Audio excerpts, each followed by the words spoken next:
Massive top-of-the-table clash today, Viney, between Claremont and Lindisfarne. Yeah, that's right, Tubes. Lindisfarne currently undefeated in this SFL season, and Claremont have only lost the one game, I believe, back in round 3 against the team they're playing again today. So should be a really close and a good hit out. Well, we were lucky enough to be joined by the coaches earlier today. Let's have a listen to what they had to say. All right, ladies and gentlemen, we're joined here by David Hunt, the coach of Claremont, mate. This is a big test for you today. Massive, yeah. The boys are up and about for it, actually. Just it's not every day that you get the top 2 clash all 3 games. So we've had that throughout the whole day at our home ground, halfway through the season. It's a big test for the whole club, but especially the senior group today. Absolutely, and obviously they're undefeated. You'd be looking forward to perhaps giving them their first loss today, mate. Yeah, definitely. That's the plan. Obviously, there's a lot of ability in their team, and we've changed a little bit of our offense and defense strategies as such, or our method. But it's we haven't changed a lot from last game. Bit of personnel, bit of.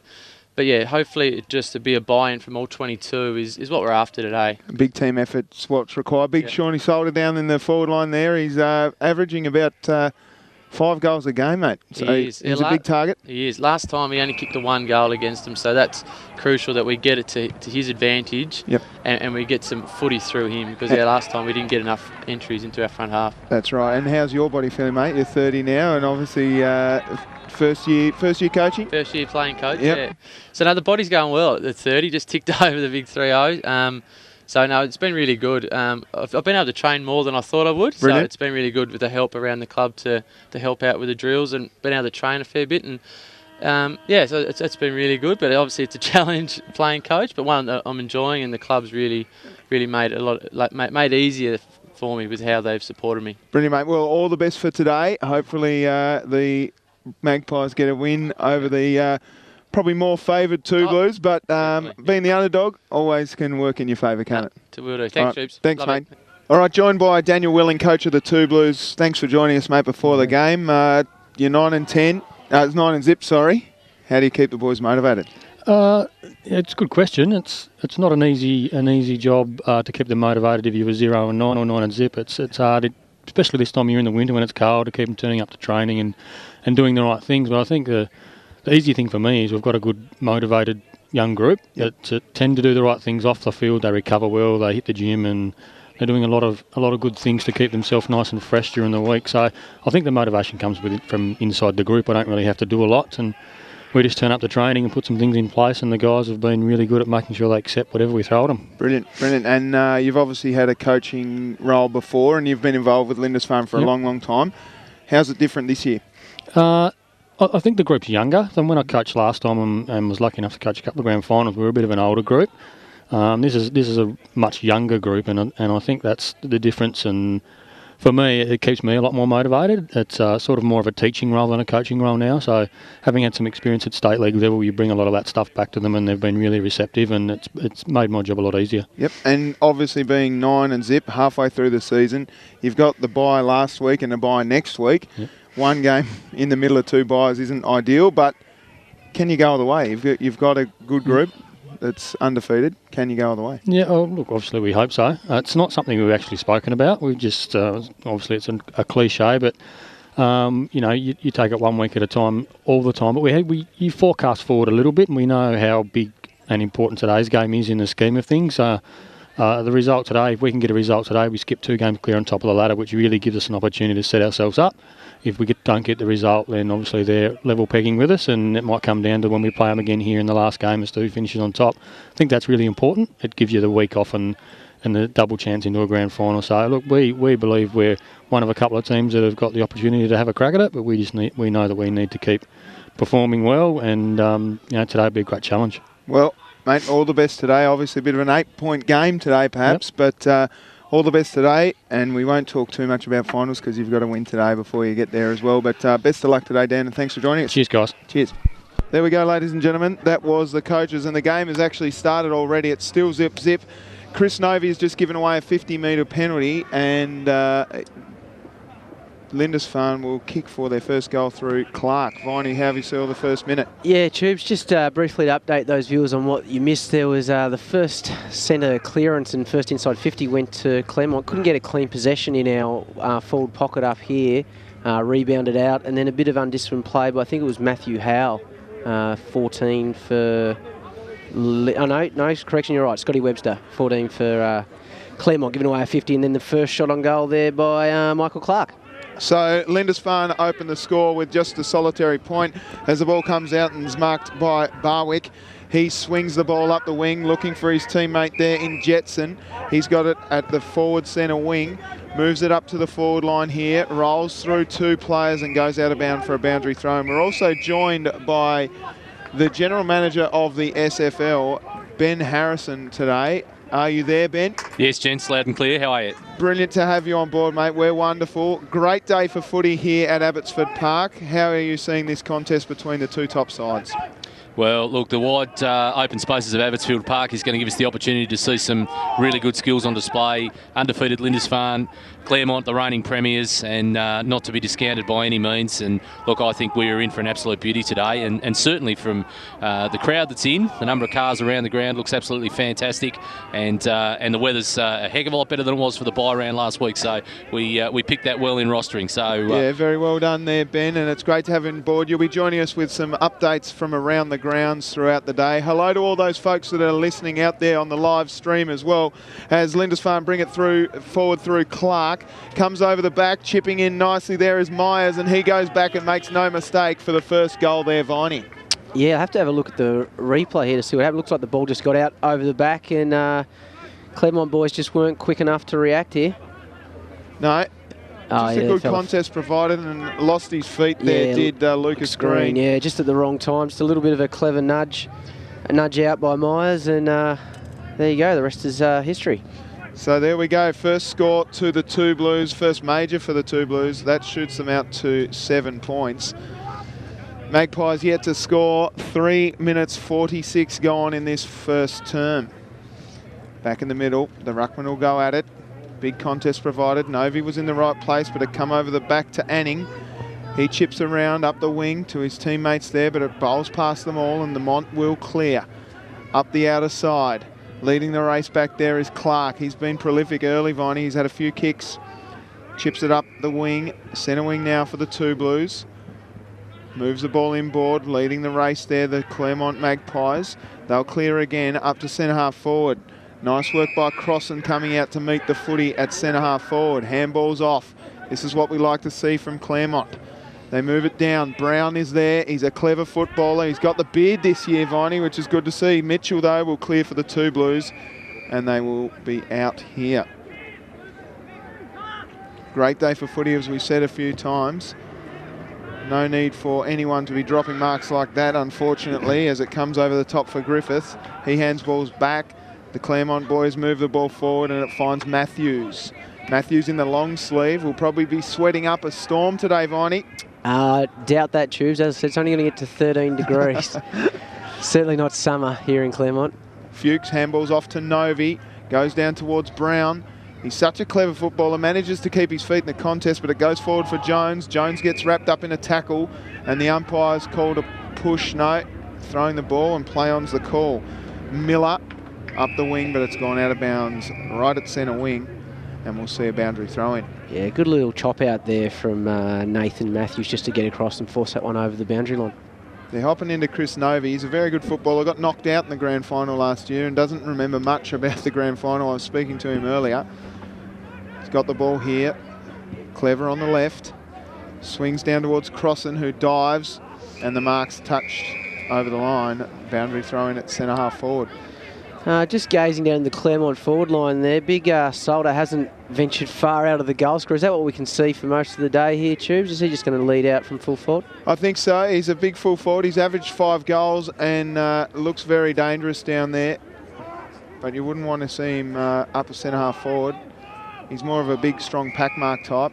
And we'll see another boundary ball up here on the outer wing. It looks like Lindisfarne have just dropped another player back there, taking up some of his space. Tubes, I'm looking at Ryan Edmondson, just sort of filling the gap in the hole there, and also Case Miller. So there's not a lot of space for the big man to work in. No, but they need to get it down to him in the first place, as we see here on the wing. Lindisfarne lead the footy. Nice pick up cleanly there by Cutcliffe. He moves the ball forward. Lindisfarne with numbers at the ball. Clever tap out. Claremont picked the ball up. He's wrapped up in a tackle. He's green. And we'll see another ball up here in the forward pocket for the two Blues. Ben, out there, is there any breeze at all?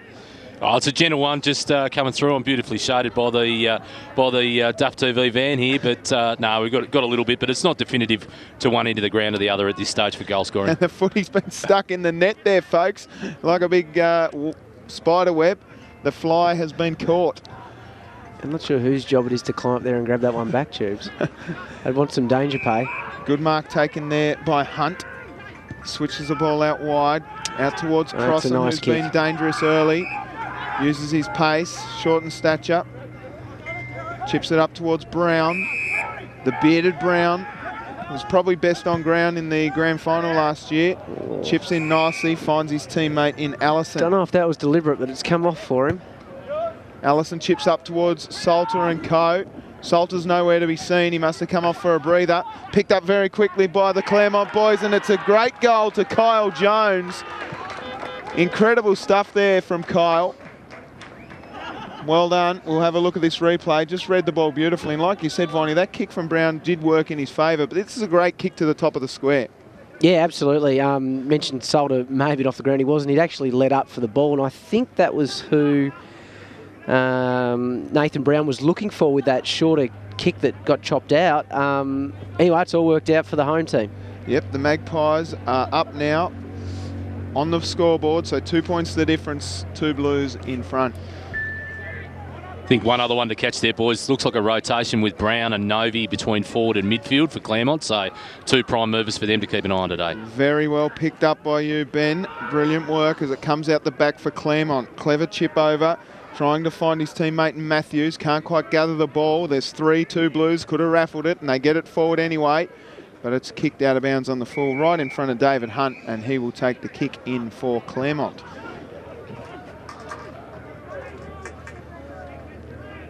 So it's good to see the Claremont boys rotating. I was very surprised to see Nathan Brown go down to full forward at the very start of the game there, Ben. Yeah, I think he spends a fair bit of time forward because he certainly knows where the goals are. Yeah. Clever kick in, finds Howell. Nice long kick into the danger spot, but a brilliant mark taken there. That's a strong mark by Hunt. And Claremont will clear, finding Matthews. Up the wing to Brown. Brown has numbers in the middle.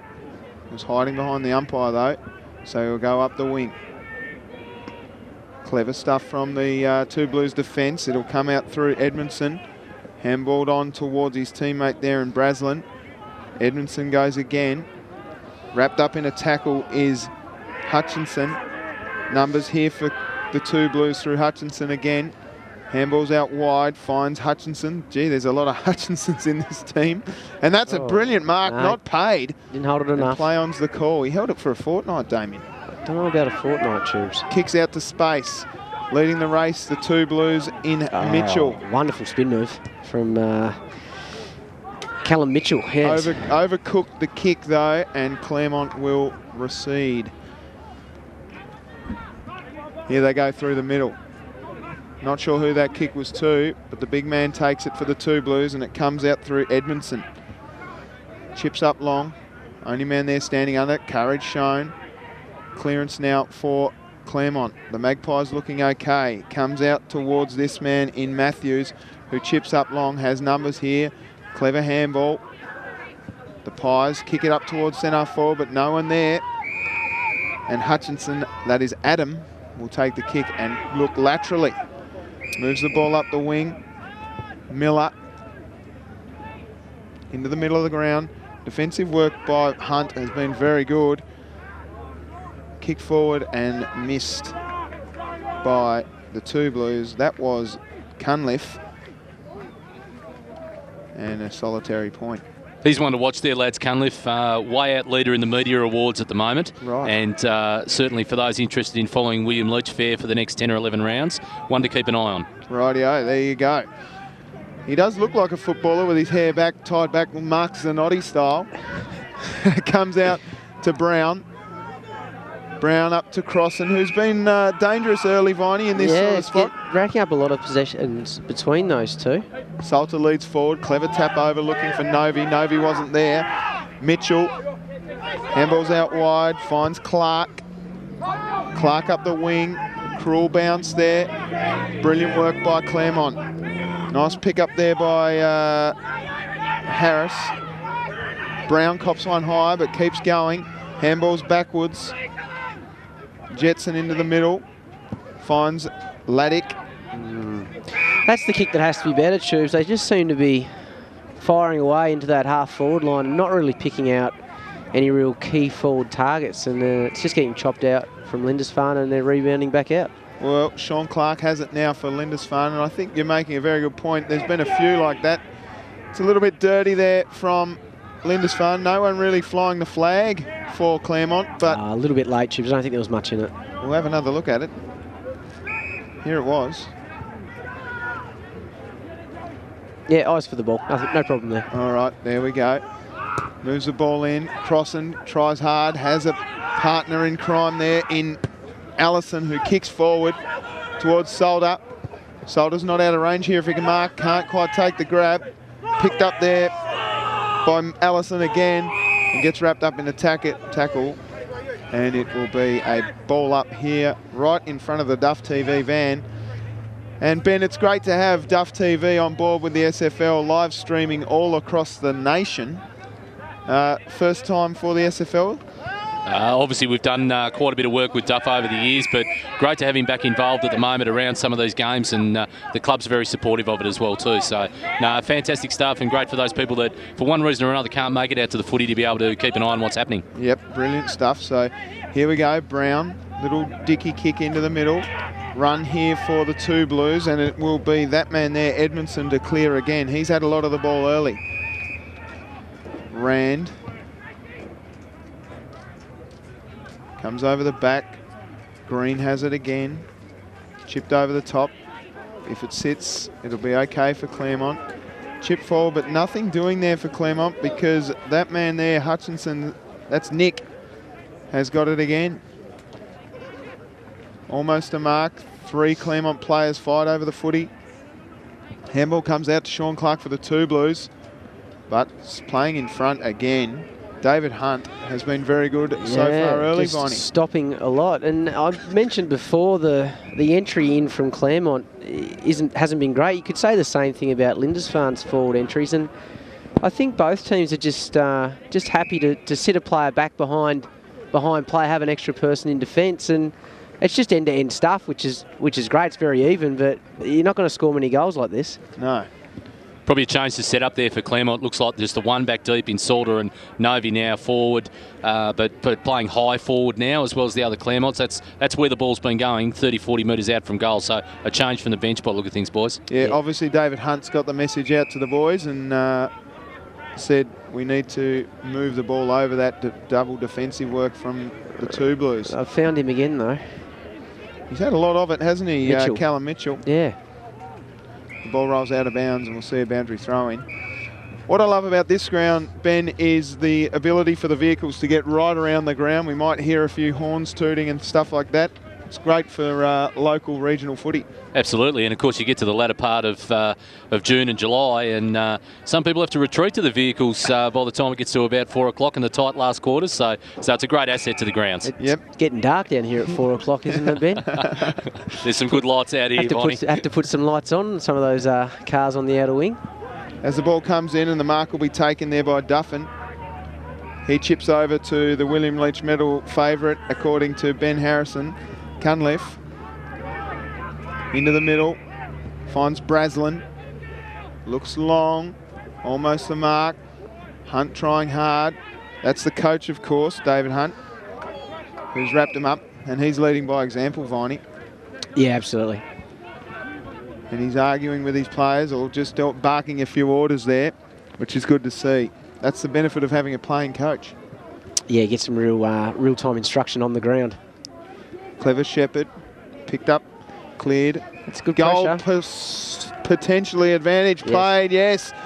Well, they really made a mess of this. The Magpies just tried to fend off. He got the high tackle fend off, and that's a great goal. Good pressure from the forwards there of Lindisfarne just to stay at that tackle and spilled out the back, and a relatively easy goal in the end. Well, Justin Myers has kicked 2 already, and that extends the 2 Blues lead.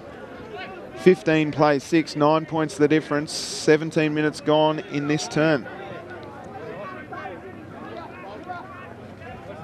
Magpies still just, they've had a lot of the play, Viney, but they just can't crack that centre-half forward position. No, they just need to really make sure that that last kick inside 50 is with a purpose and to a target. Here they go again, running hard. Picked up and driven forward by Braslin. Almost taking the mark there was Duffin. Comes out the back, he's picked it up. Trying hard again. Oh, took his head off there. Did Rose Wall, so he's given away a free kick. We'll have another look at it here. And Braslin just setting up. No, he's dished it off. Dished it off quickly to that man there. He's kicked the goal. He has. We get a replay of that, Troops. He's running off the ground. Can't pick up his number, but Braslin was shaping up to have a shot on goal and dished it off. Quick play on, and I think it was Jake McPherson, yeah. Jake McPherson kicks his first, and that extends the 2 Blues lead. We were trying to get the replay of the infringement there against the big ruckman for Claremont, but nothing doing. So thrown out there by Hobden. Yeah, Claremont really need to fire back one here just to get a settler. That's a good tackle, and they've played on. Needs to get rid of it quick because he's got someone hot on his hammer. Coming out to meet the ball there is Jones. Chips in towards Brown. Brown being warned very heavily there by Miller. Does well. Yeah. Brown ducks back in. Waiting for the umpire here. It'll be a ball up. So again, this is the spot here where if Brown can just take that mark, being very closely checked there by Miller. But they just can't break this position here. Crossan comes out. Beats 3, 4, goes through, drops the ball. Nice tackle there. He's just thrown it away. The 2 Blues just hot under the hammer. Miller gets his handball out towards that man, Mitchell. Picked up there by Claremont and driven forward through Griffith. But mark taken again by the 2 Blues. And they've got numbers out wide. Salter does well to get onto the mark. Hutchinson, handball's off to his running teammate up the wing. Mark taken there by Lindisfarne, driven in through Fleming. And, Novi, just a little cheap one there on Cunliffe. Is that the battle of the hair, boys, those two? So, I think so. I think that's what it was there. And I'd know I'd be a great authority on that too. And a tackle laid and nothing doing there. The crowd were keen. Oh, they've called it. They've called it holding the ball, I think. Not really sure. Just didn't make a genuine effort, I think, Chirps. We'll see here in the replay. He did pick it up, cop one high. Probably a little bit high, and then just sort of laid on it. Anyway, Claremont really need to attack here. They'd love to get a goal just to stay in touch. We 25-minute quarters? Yep. Yeah. Plus time on, I believe. Is that correct, Ben? Correct, boys. You're all over it. Luckily, we've got the General Manager of the SFL joining us, Ben Harrison. What a pleasure it is to be here and to have that man on the microphones as the ball comes out the back for Lindisfarne. Declan Crawford will clear. And infringed against was that man, Jack Anning. Just again, the breakdown and the strong defence of Lindisfarne in that Claremont half-forward line, providing another rebound out of the 50. Fleming kicks long, looking for that man, Oliver Rand, who's their leading goal kicker. Chipped over the top, a little bit too much on it, and a boundary throw in the forward pocket for the 2 Blues. So we've now got some prime movers resting forward for Claremont in Brown and Crossan. I'd say that's a win for Lindisfarne to get both of those guys just resting in the forward 50. Yeah, it's hard, isn't it? As we see a snap on goal and a behind going through for the two Blues, extending their lead to 16 points. It's hard, isn't it? Because if you're thinking about your prime movers, you want them around the ball, and they're resting already. Is that a bad move? Oh, I'm sure it's just part of the rotations, but I'd like to see one of either Clark or Crossan. Sorry, yeah, Clark or Crossan. Or Brown. Brown even. In there with Novy. Brown or Crossan in there, yeah. Jones has it on the wing, looks inboard, finds a teammate. It's Barwick out wide again. No real options here. Salter tries hard to provide one. Just overcooked the kick, and the numbers again with Lindisfarne. Edmondson handballs off to a teammate as they kick it long and wide, only as far as that man Jetson. Into the middle. Goes back to where the ball came from. Finds his teammate Matthews. Matthews up towards Crossan, who's been good. Cops one in the schnauz, and it's out of bounds.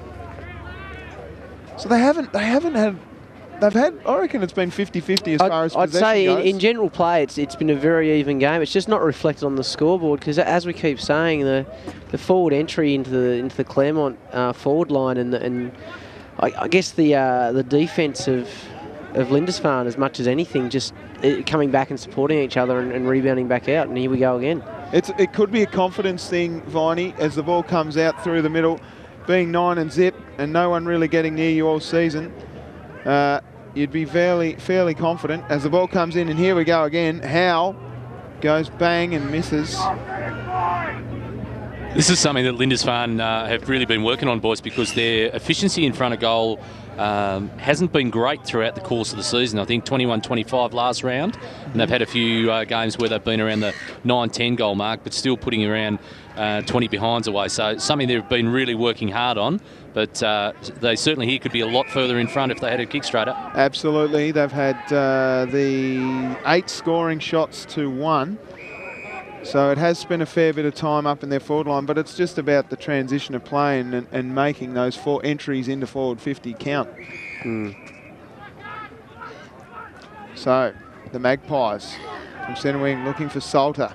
He'd be getting frustrated, Viney, because the ball's gone over his head 5 or 6 times now. Yeah, absolutely. He's presenting well, but as I said, the skills probably just haven't been quite up to scratch going forward. And as we mentioned, the confidence of that back 6 from Lindisfarne, Dean and Clark, Hutchinson. They're just drifting off, zoning off their man and helping out, and it's bouncing back out. David Hunt was probably a little bit unlucky to not get a free kick here for this trip. He did well in the contest, but you can see just the raise of the leg. Up. Yep. Brown has it now, throws it to no one. Comes out to Miller and co. The two Blues moving the ball in beautifully. Look for Rand. Great punch. Brilliant punch. Leading the race there, Claremont. Gets scragged off the ball. Rand picks it up again. Gets tackled straight away. Nice desperate stuff from the Claremont boys, and the mark taken for the Magpies, and they should clear from here. Numbers out here on this left-hand side wing as we're looking on the screen. Ooh, in a bit of 2 nines here. Can't miss targets in your back line. Comes out through Lang. Rolling ball. Numbers here. Clark will be first to it. As the siren sounds here on the first term, it is Claremont 1-6 to Lindisfarne 3-5-23. Goal kickers for Claremont, just a single to Kyle Jones. For Lindisfarne, Justin Myers has 2 and Jake McPherson with 1. What would you be saying at quarter time, Viney? If I was Lindisfarne, I'd want more of the same. I think they're certainly on top early. I think if the game plays out in the way the first quarter has, I can see them winning by probably 6 or 7 goals. I think the Claremont boys, as we've touched on already, have really got to make that last kick inside 50 or as they're moving forward, a more deliberate kick. And if it means slowing the play down and waiting for some more backup to get in there and even up the numbers in the forward 50, then they're going to have to do that, because just banging her on the boot and trying to hope that someone can get a mark or a clean possession at half forward just isn't going to work for them. All right, just repeating, it is the Two Blues leading by 17 points here from Abbotsford Park at quarter time. We'll be right back in just a few moments.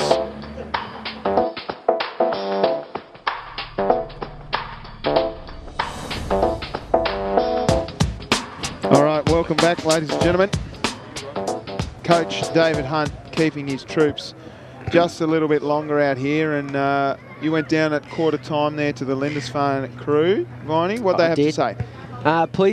Pleasing in the first quarter. I think what they would really like to see is a bit more conversion on the scoreboard. Like they've really dominated, I think, the forward 50 play, and so no problems with that. And I think the coach reiterated that if they keep that up, the rewards will come. Yep.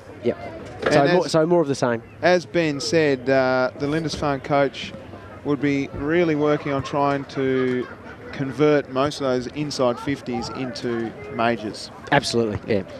All right, so we're almost ready to go here with the second term.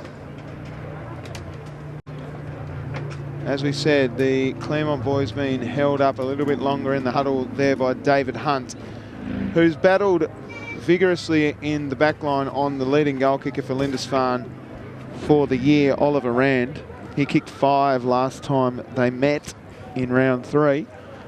So he's given himself a job down there, Viney. Yeah, I'm not even sure if Rand's taken a mark. He'd probably only have a handful of possessions, if any, so certainly doing a job on him. As we said, we've got Ben Harrison, the GM of the SFL, on the mic as well. And have we got any score updates just yet, Ben, or are we waiting on those to come in from around the grounds? A couple coming in already, guys. So out of Pontville at quarter time, Signet 4-2-26 lead Brighton 2-2-14 by 2 goals. And down at Shark Park, a little bit of a turn-up here, but not surprising, the competitive Dodgers Ferry. So the Sharks 6-6-42 lead Hobart 2-1-13 by 29 points at quarter time. Wow, that's a big one for the Sharks down there at Shark Park. But back here live at Abbotsford, it is Claremont bringing the ball out, and that's a nice mark taken there by Jai County. He uses his left and stabs it up towards Crossan, who comes out and takes a nice chest mark right on the label. He goes long, looking for Salter coming out to meet the footy. Courageous stuff there. Nice tackle as well, laid there by Edmondson. We'll have another look at that, Viney. That was beautiful. That wasn't a bad kick into Salter, but the Lindisfarne back 6 again, just drifting back. I think it was a 3-on-1 contest in the end.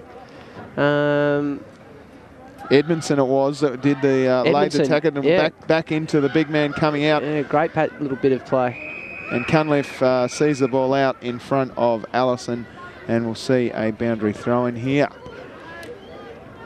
Beautiful day for football. If we could have days like this, I'd still be playing, I reckon, Viney.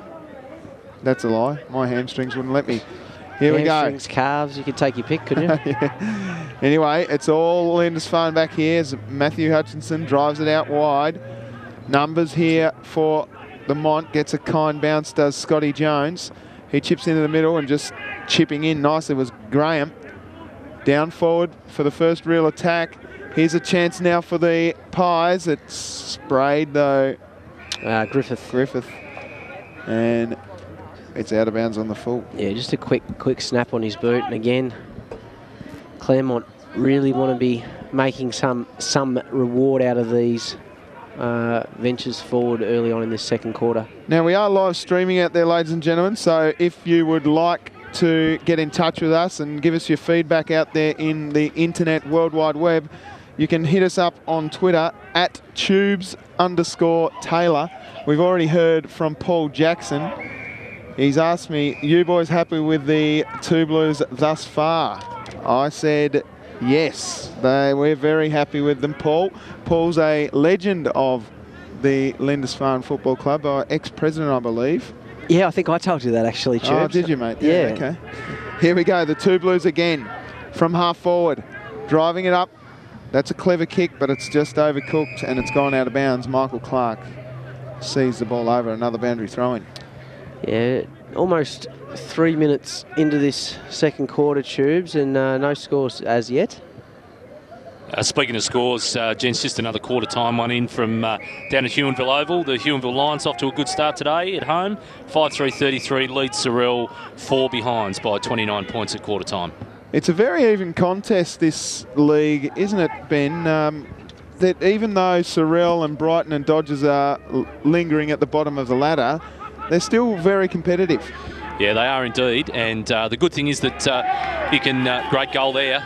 Really good one for Lindisfarne. You can turn up to the footy each week with the expectation of, I wonder who is going to win this one. And certainly, you know, Dodgers and Hobart, classic example of that today.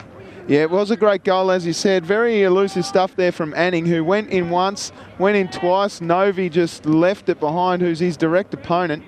And clever handballs here from Cunliffe.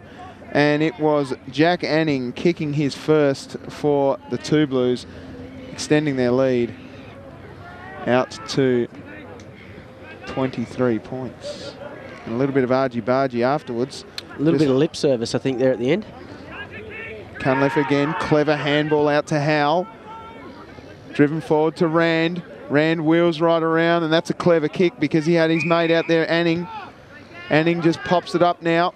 And another nice mark taken right out in front of the Duff TV van. McPherson, yep. McPherson, yeah. So he's already kicked one.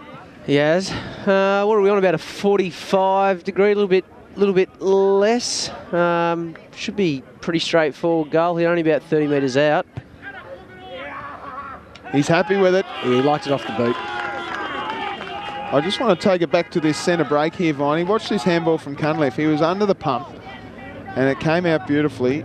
Scrubbing kick off the boot, but Rand was good enough to gather it around his knees. And this chip kick into Anning. Again, Anning, interesting kick.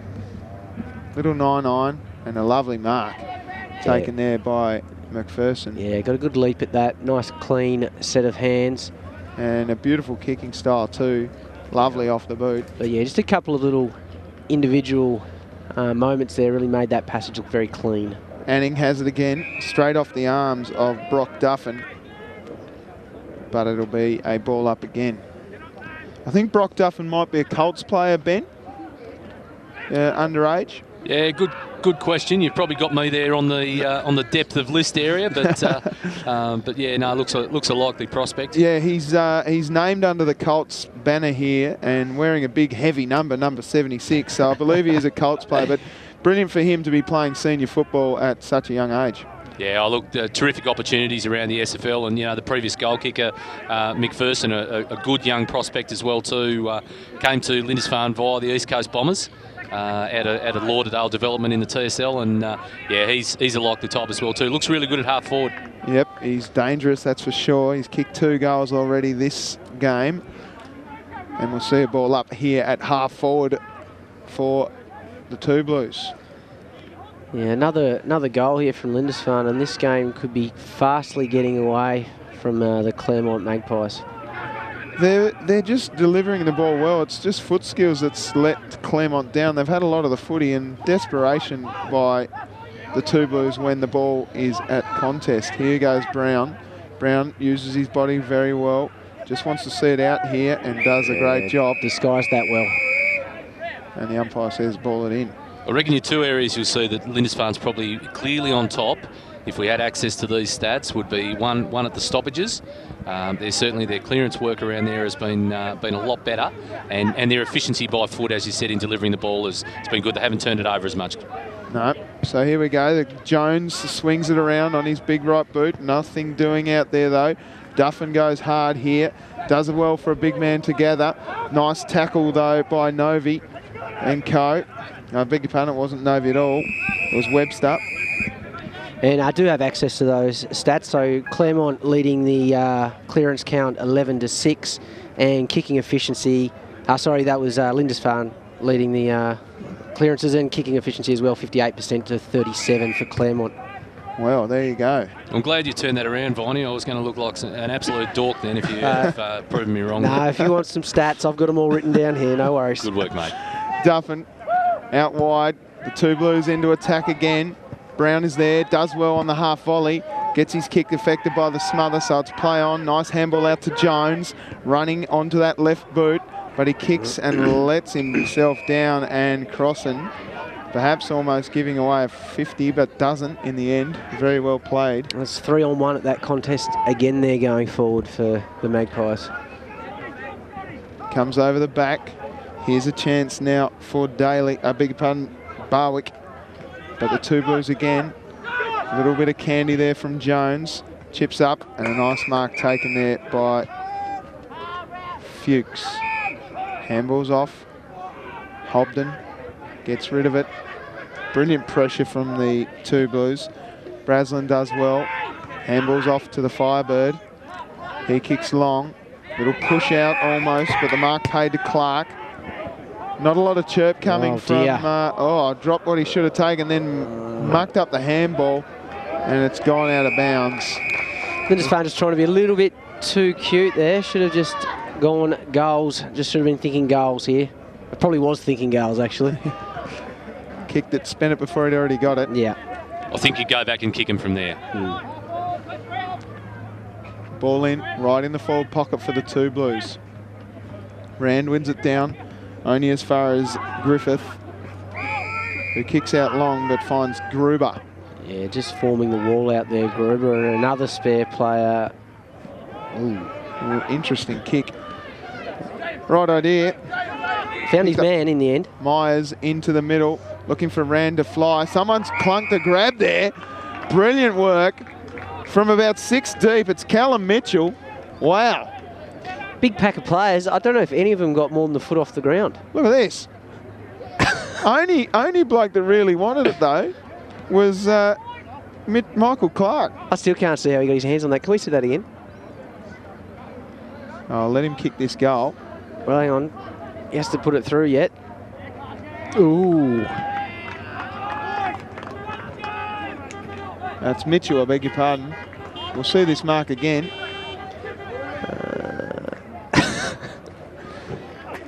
He got dragged down there, Michael Clark. Is it Clark or Mitchell? It's Clark. Clarky. Yeah, well done. Michael Clark. Michael Clark went back and made no mistake. Almost made a mistake, though.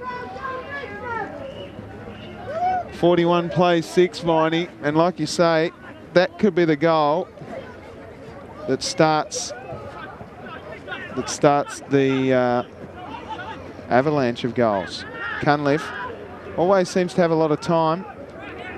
Trying hard though is Brown. He won't give up. Handballs over the top. Finds his teammate there in Rosewalt. Kicks long. Novi infringes against his opponent, and it'll be a free kick for Too High.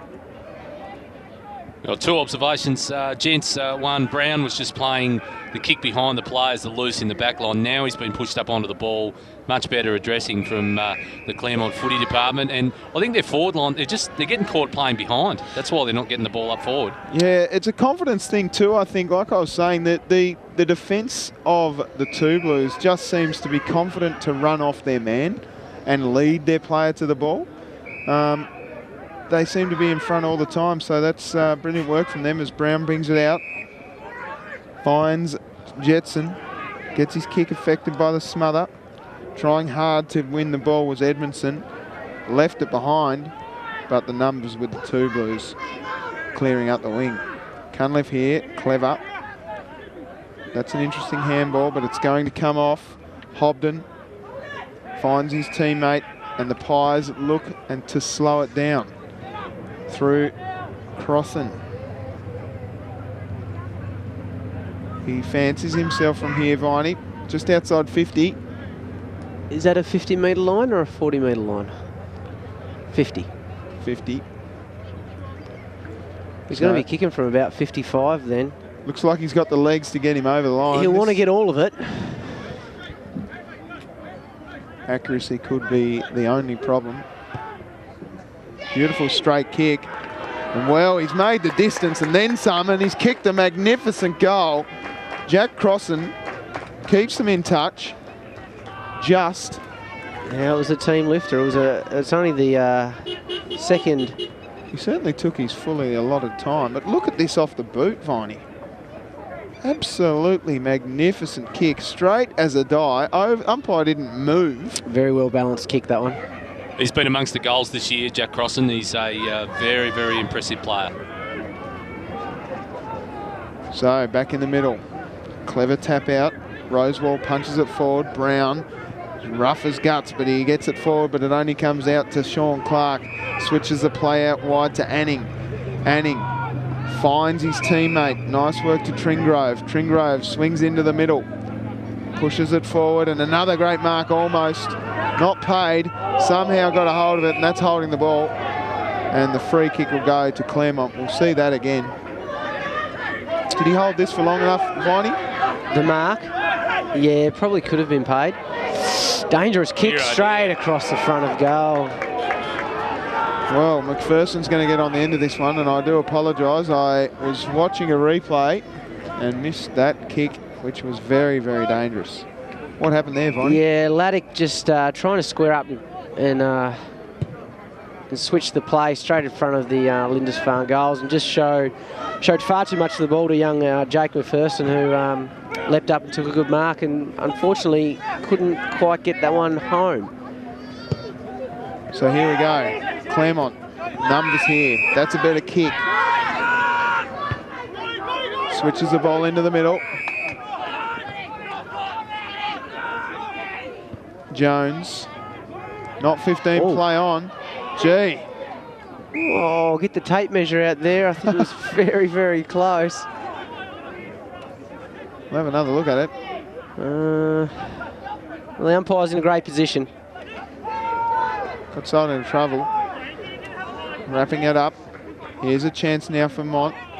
They pick it up. Brilliantly worked forward by Rosewall. But chipping in there is Joey Miller. Out towards Cunliffe, who seems to have a tag with Jetson, but he swings around past him with ease. Clark moving the ball up. That's a great contest there from both players, and it's gone out of bounds. Well done by Justin Myers and Brodie Lang. It's good to see. Oh dear. I think Daniel Fuchs got sucked in a little bit there, and with an errant hand just copped a guy high, and that's a very cheap free kick, forward entry. Claremont lucky enough to mop up, and out they go again. Yep, comes out wide, the mark's dropped. Novi, haven't called his name too much today. Here they'll be looking for him to lift in this quarter. Very clever player, into the middle, Matthews. Long, towards Brown. Brown over the back. And it's rolled out of bounds. I spoke to Nathan Brown last year after the grand final, Ben, and I said to him, how did you prepare last night? And he said, oh, mate, I did my regular thing, just had my 2 beers and a box of Chinese. So that's the way he prepares for a game. Nothing changes too much for Brownie, mate, as you can see, but you know, he was a true champion last year, worthy winner of the William Leach medal, and has been a great performer at SFL level over a number of years. He's a very, very good player. Yeah, I wonder if it was sweet and sour pork or lemon chicken that he favours in the Chinese box. One of the two, wouldn't it? It's the beef and black bean. That's the tip, boys. So here we go, Lindisfarne with an infringement in the ruck. Play on. Selling a lot of candy here, the Two Blues. As it comes down towards the forward men. Duffin gets buffed off it. Comes out to McPherson, I think. No. Kicked forward again by the Two Blues, and there he is. Yeah, just in right a good place, position. right time. It's your Nice. man, Viney. Yeah, we'll be going back to slot through his third here in what's been a pretty dominant first half from the Lindisfarne Two Blues. I would like to think that he would not miss it from here, Tubes. We're talking about perhaps 15 metres out, slight angle, if you can call it that. This should be just a regulation chip over the man on the mark, and should be a certain goal. Well, it was. It ended up being a goal. So 36 points, 6 straight goals the difference now. And what do you think of this style? Beautiful. Straight over the goal umpire's head. Kicked it onto the roof of the canteen. They don't write how they went through, Tubes. You just get a number beside your name when you kick a goal. So Lindisfarne this year in 9 games have only allowed 449 points. So an average of 50 points per game. I think that unless Claremont get active, they will not even get to the average. They are dominant around the ground, the Two Blues, as Cunliffe drives it forward again. Yeah, another centre clearance from Lindisfarne. Really chalking up these clearance count now. Cunliffe again, Barney. Yeah, he's all over it. Here's a chance now for the forward line. They've moved Duffin down there. The big tall man diving on the footy is Hunt. Comes out the back, just a hospital handball. And they will clear again. Novi needs to be good here, and he is. Takes a very good mark. Has numbers in the middle, decides against it, then just kicks it errantly and finds Gruber. Gruber switches play into the middle towards Miller. It bounces over his head, and the Two Blues will have so much time to just assess their options. And Duffin, Brocky Duffin, takes a mark just inside 50, and we'll go back and have a shot. This is too easy for the Two Blues. Look at the space here around these two players, Viney. No one within QE. Yeah, too much time. And when you're a defender, that's the sort of stuff you hate, when a midfielder has time to just assess the options and pop it up in front. Regardless, Duffin's going to kick from right on the 50 here, and we'll ride this one home. Ooh. That looked very, very close. What's the central umpire's run away from the goal umpire. The goal umpire's coming out and saying, hang on a second, mate. And we've got play continuing, and the goal umpire probably could have taken a mark there in the middle of that.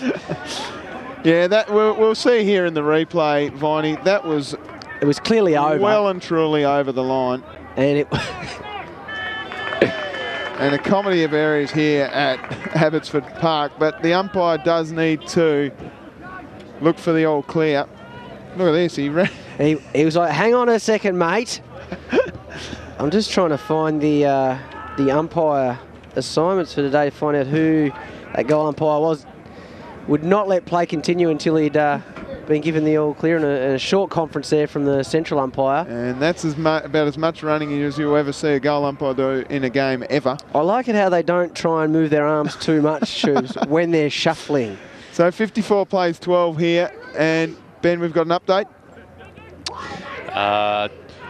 Updates through with scores? No, nothing yet. Okay. We'll give you something very short. Apologise for that. I thought you were looking at me to say there's an update here, Tubes, but great to have you on board, mate. It's so good to, as Claremont get the behind. Gents, just talking umpires, great opportunity to recognise the contribution by the TFUA, Tasmanian Football Umpires Association. All their members do a great job for us right throughout the SFL week in and week out. So to John Batchelor, the president of the TFUA, and his team, we really appreciate all their support to make our footy games happen. They are the unsung heroes, and they often get a bad run, but it is the hardest game in the world to officiate, and they do a very, very good job running the boundary, or goal umpiring, or central umpiring. They all need a medal because it is very, very tough. And I've narrowed it to two. It's either Liam O'Brien or Damien Oxley there, the goal umpire here at Abbotsford Park, who would let that play continue until he'd been given the all clear from the central umpire. And if that doesn't make 7 plays in 7 days, or Duff TV can't find a spot for that, I'm not here. No, it was brilliant work, and he did the right thing because it was clearly a goal. As the ball moves forward again for the Two Blues. Brilliant stuff there by Hunt to go back with the flight. And make no mistake, he would be keen as mustard to fire up his boys at half-time. We may even see another side come out at half-time as Matthews drives it forward. And a nice mark taken there in the forward line. I think this is crossing again. Yeah, and this could really get him started and get some momentum late in this second quarter, so that when they come out into the second half, they can say, let's just reset again, boys, and we'll try again to come out here and get some score pressure on the board. A better kick by Matthews just to drive it over that last line of defence, and a nice mark taken there by Crossan. And he should this is his bread and butter. This will be his second goal today if he slowed here. Gee. He's aimed that right and it stayed right, Tubes. Yeah, and what's the difference here, Viney? We'll just see in the replay. What is the difference here for him kicking that footy compared to kicking the one from 55? What's the difference? Tell me. Great tackle. Brilliant tackle there by Zachy Graham. If I had the answer to that, Tubes, I'd be a wealthy man. Oh, and there's a bit going on here. A few jumper punches. Hobden sort of throwing his weight around. And yeah, be careful here, boys, because you're on camera. What happened here? I see the tackle. Umpire's plucked one out. No, it was holding the ball. Okay, then Zachy Graham will go back and have a shot. So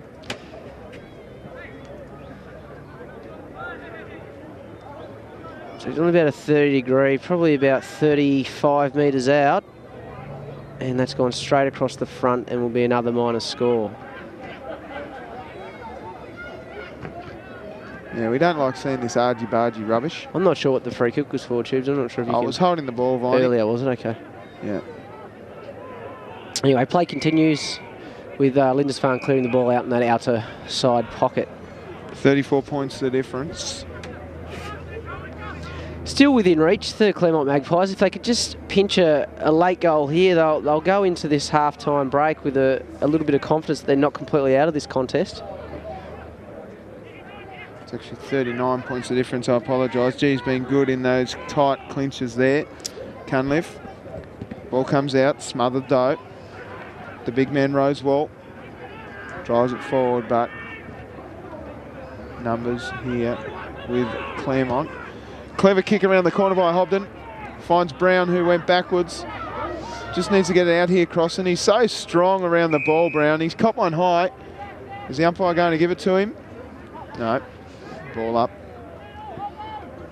Gents, I've got one for you for maybe three quarters into the third quarter. Here's a little tip for you. What about the move of Nathan Matthews? Yep. Best on ground in the grand final last year in my book, onto Cunliffe for the second half. So there's one for you. I don't know if Andy's got the earpiece in out there, but there's a little thought for you, because the ball's definitely going to go to Cunliffe. He's been around it everywhere. Yeah, he absolutely has. They need to do something about him, because he's just ran right as it comes out towards Myers. And this is too much time for them as they drive it forward. Oh, clunking up there, Duffin. Just the one Duke up will do. One mitt, thank you. Wow. Very tall for the slips fielder, isn't he, Duffin? Yeah, he's very tall. He's more your long off. Look at this. Just juked up. Nice work. And, just used his body to shield Brodie Lang from getting anywhere near that to affect a spoil. This will almost be pretty much right on half time. I think he kicked the last one from a similar distance, similar sort of spot. Has the journey. Not quite. It's gone over the back though. Yeah. Oh, nearly. Another behind to the Two Blues. Now the lead is 40 points. I'll be very interested. I'm going to head into the change rooms at half time and have a listen to what Hunt has to say to his charges, because it will be very, very interesting. And that's a terrible kick out of the full back area, because it's gone straight down the throat of Michael Clark. And he'll have a kick on goal here. Chance to get his second goal for the half. Just dropped short a little bit. That kick had to go longer or wider to the players. So you hear the half-time siren has gone, and Clark will have his shot at his second goal right on half-time. Right on the numbers and not far in from the boundaries. To be a difficult goal for a right footer, but he's given it a good ride. He's kicked an absolute beauty. That's one of the toughest kicks you'll ever see in football, and they are fired up here, the Lindisfarne Two Blues, extending their lead. Oh, a little bit of a scuffle here again. Players getting caught up. Joy County coming in to remonstrate. And they're saying, why don't you go away? You don't play for Lindisfarne, you play for Claremont. Go to your crew. The umpire's getting in the middle of it. So the Two Blues are up by 46 points here at Abbotsford Park. It is Claremont 2-3-15 to Lindisfarne 8-7, 9-7, 61. Goal kickers for the 2 Blues, 2 to Clark, 2 to McPherson, 2 to Myers, and 1 to Anning. And for Claremont, singles to Crossan and Jones. We're going to take a little break. We'll get into those club rooms for you and try and get some more information for all those folks out there listening on the live stream. Viney, anything before we have a break? No, Okay. no, I don't know. just make sure I got all the goal kickers here. I think we've missed one, Tubes. Doesn't matter. We'll Okay. figure it out. Righto then. We'll be back in just a few moments. It is halftime here at Abbotsford Park. The 2 Blues up by 46 points.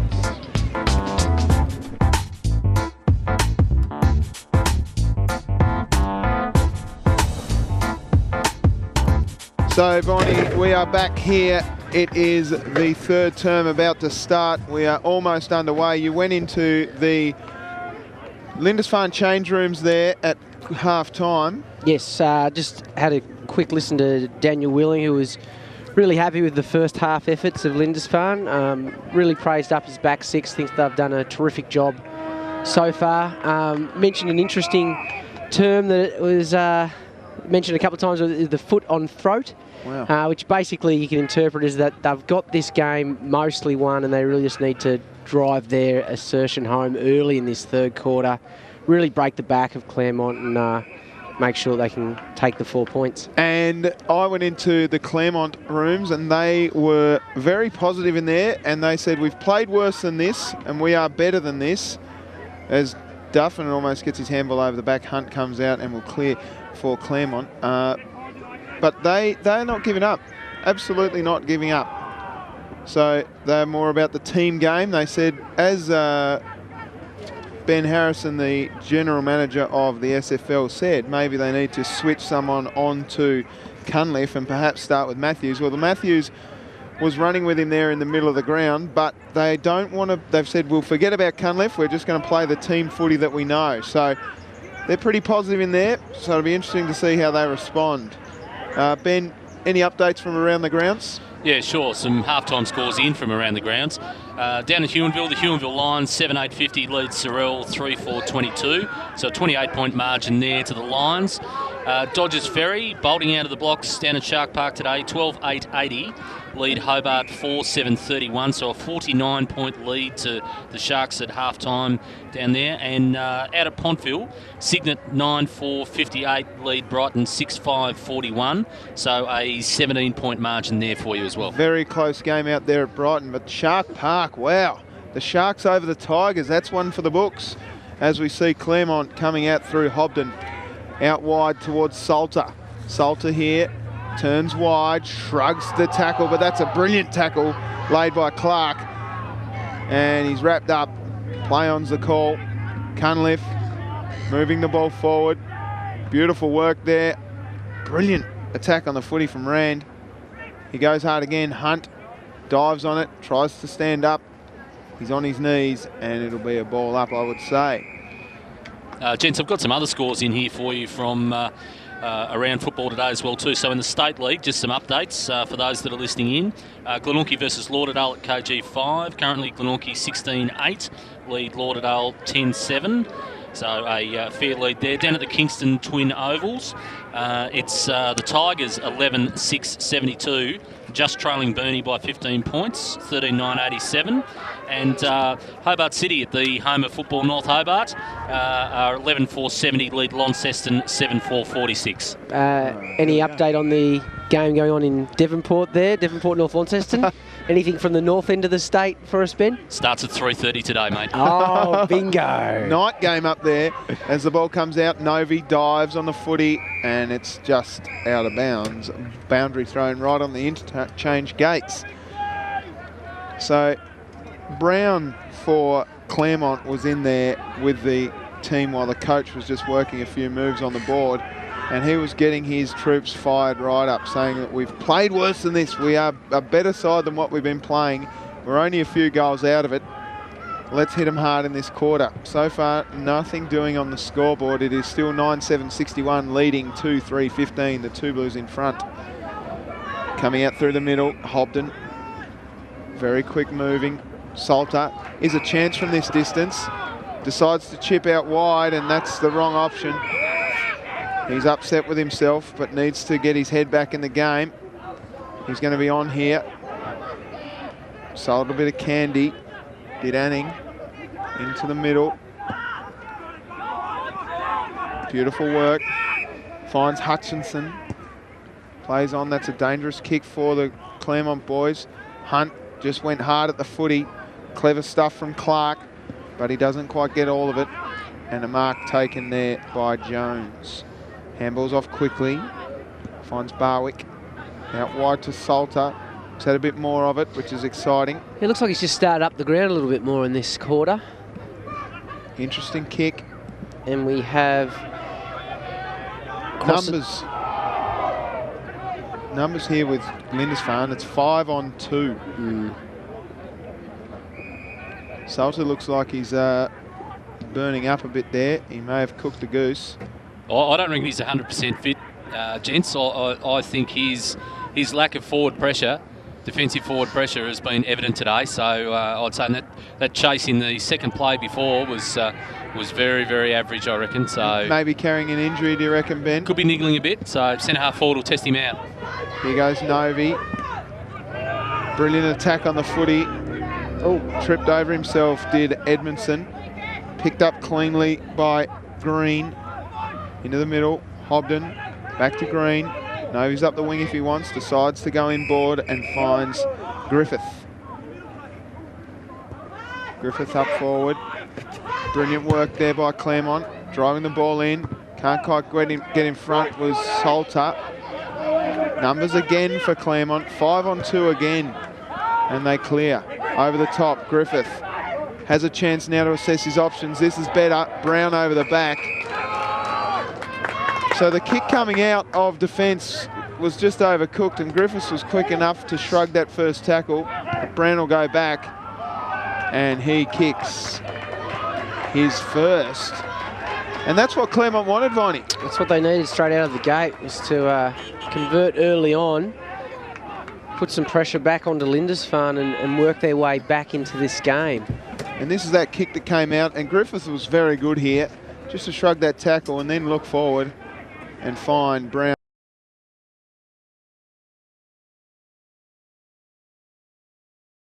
Previous contest, and sometimes it pays off just sneaking out the back to get a sausage roll. So there we go, back in the middle. That's what Claremont wanted. There's still plenty of time in this game, Ben. Yeah, plenty of time. And talking to plenty of time, do you reckon Griffiths just looks like one of those players that's got about, an extra second on everyone else just to assess and deliver the ball well? Certainly really good forward entry there for him. Yep, Scott Pendlebury style there. Novi just caught one high. He's been KO'd by the looks of thing, and the umpire says ball it in. Let's get another look at this. Novi was attacking the footy hard. Ran a long way, and then maybe just the hair flick. I think it was the shoulder and then the hair flick. Griffiths trying hard again. Just manages to boof it forward. Clever touch, but it comes out to Cunliffe. He swings around on the left and drives it forward. Well done keeping in the front position by Barwick, and he'll get a free kick. Plays on quickly on the left. Oh dear. Salter comes out to meet the footy. Just can't grab a hold of it. Maybe he's carrying an injury. Into the middle of the ground. Skills have been terrible. Claremont may get back into this game, and they'll be let off here. Trying hard to keep it in was Allison, and we'll see a ball in.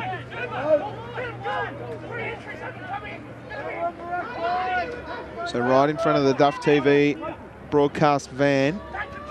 Major direction from Brown, trying to keep a really open forward set up here for Claremont, telling players to get out, so they really want it delivered in nice and clean. Here we go. Here's a chance. Coming to meet the footy was Crossan. He just off the chest, and running clearing is Miller. Let down by his kick though. Claremont again. Salter comes to attack. He's got 3 to beat. Does well to chase, but Miller will clear again. His kick's better this time. Into the middle. Finds Joey Miller. Little push in the back there perhaps, but nothing doing, and a mark paid to Lindisfarne. Yeah, Michael Clark here lining up for his third goal of the day if he can slot this one through. He's going to kick from about 45. Well, he did kick one from a very tough angle there just on half-time. Very true. This one should be pretty straightforward for Clark then. Here we go. Little skip. Nice drop off the boot. But he pushes it across goal, and it is another behind. 62 plays 21. 41 points the diff. Huge fly there by that man, Jai County. Gets it away. They're out the back here now, Claremont. Brody Lang. This is the one that has to be a good kick in. Leaves it a bit too much for Brown. Coming in is Novi. Brown over the back, clever, but late on this scene was the Two Blues. And beautiful work from them as they drive it out through that man there in Hutchinson. Into the middle finds Cunliffe. Cunliffe has a bounce. Chipping out wide.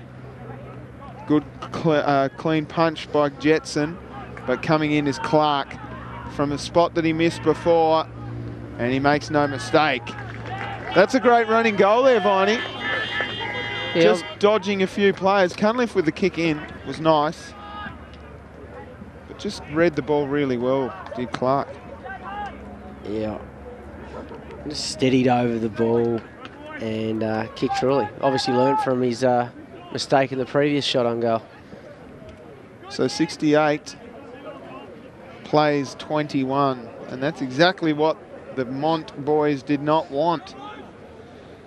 Like you say, Ben, that kick into a open forward line looks a bit dangerous, but the kick has to be the advantage of your teammates, and unfortunately Brown was let down by the man bringing the ball in. Yes, he was, and once again the switch is on now as Brown gets the clearance out of the centre, and Novi gone deep forward again. So once again they're looking to try and keep it open here and look for Salter as the target. Well, this is what they wanted. The big man comes out and takes a mark, and this is his bread and butter, directly in front, about 45, 50 metres out. Yeah, well, no angle, no breeze. Well within his range here, Tubes. That was better from Claremont. I think this will be Salter's first shot on goal for the day, and averaging 5 goals a game coming into this one today. So you'd like his chances from here, from limited opportunities. You sure would. So here we go. Very deliberate approach to goal. So Salter kicks his first. And that was gun barrel straight, that one. He took a long time to take his kick. But once he started, he's kicked a lot of goals there, Ben. He certainly has. Centurion last year, so done a terrific job up forward for Claremont in his time here with them, and yeah, celebrated his 100th goal in the grand final last year in their premiership side. I do remember him kicking his 100th goal in the grand final last year, and what a way to top off a great year by also winning a premiership medal. Back live, they've put Duff back in the middle. Matthews gets a quick kick, but again, mark taken nicely there by Mitchell. Callum Mitchell finds space out wide, and now they've got run through Myers. Flying at the footy there. Nicely was Rand, trying to keep it in Myers, but it rolls out of bounds, and it'll be a ball in. Yeah, good work from the coach there in Hunt to affect that spoil. He's tried hard all day. So by the looks of things, Lindisfarne will shoot out to 2 games clear on the top of the ladder. Claremont, their closest opponent here today. Well, still a quarter and a half to go here, Chief. Yeah, so I just can't see them.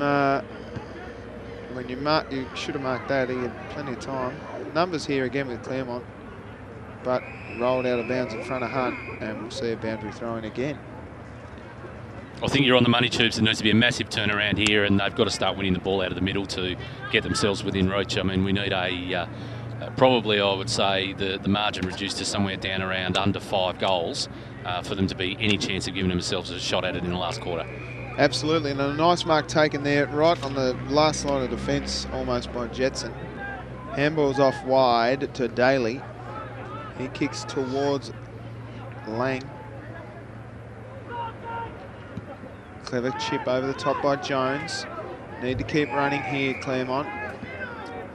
Pies drive it forward. Salter almost takes a mark. Has been soundly beaten back there today, but does well to back one up and goes in hard. This is what he wants, to drive his teammates forward. Matthews leaves it behind, diving on the footy. There's Hobden. Salter goes in again. This is desperate stuff from the Pies. They get it forward again. Chance there to take the mark. County lefts it behind. This is clever. Leaving it behind again. They just want to get it on their boot. Matthews very quickly and cleverly down towards Brown. Brown leaves it behind as well, but stands up in the tackle and then tries to get rid of it. You see a little bit of belly there, and he likes it. Pushing off, but a ball up. That was good by Brown. Yeah, really real great attack on the ball to get himself back on his feet and trying to get it clear. Comes out towards the pocket. A 1-on-3, Crossan. Crossan tries to shrug. He just dropped it. Strong tackle from Edmondson there. See that again. Crossan did well to get to the ball first. Yeah, just, again, that back line of Lindisfarne's been very solid today. There's been no easy kicks for the Claremont forwards. Clever kick, but it's rolled out of bounds. Good contest there before Cunliffe on Brown. Two fairly decent shags and of hair and beards as well too. Very high quality players. Good to see. Bush Tucker men going at it. Yeah. County just takes it out of the ruck. Clever handball. Matthews trying hard. Waited for the contact that didn't come. Swinging around on the boot. County will take it here. So Jai County from half forward. Puts it up towards Salter. 2 to beat, but brilliantly shepherded there. Trent Clark off the ball, allowing Edmondson to take the mark. Yeah, he's had a great day out at the moment, Trent Clark. Yeah, he's certainly beaten Salter, but he's a proud man, Sean Salter, and he'll come back. He's trying very hard in this quarter. Moving the ball down. Here's a chance now for Clark. Clark going backwards. Had teammates everywhere. Clever chip up. And a mark taken here by the two Blues. Swinging into the middle of the ground. It's gone out of bounds, but there's a whistle. And I think it may be a free kick against. So Myers will get his chance to kick a goal. I'm not sure if we caught what happened there. We'll try and have a look in this replay. He played on. Looks like it would have been a late stuff. Yeah. Looks like James. No. Corey Jetson it was. Jetson, was it? Yep. Just with got the him late. infringement. So Justin Myers has kicked 3. This is a chance for his 4th.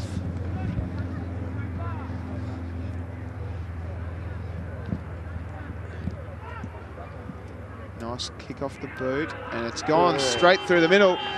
So Jetson lets his teammates down with a little bit of undisciplined stuff after the ball had gone. And this man here, Myers, has kicked 4 goals for the day, Viney. Yeah, one short of a handful. Missing a thumb. So the two Blues extend their lead again. 74 plays 21. Sorry, 27, I think. And may have missed a goal. 2 goals apiece for the quarter here. So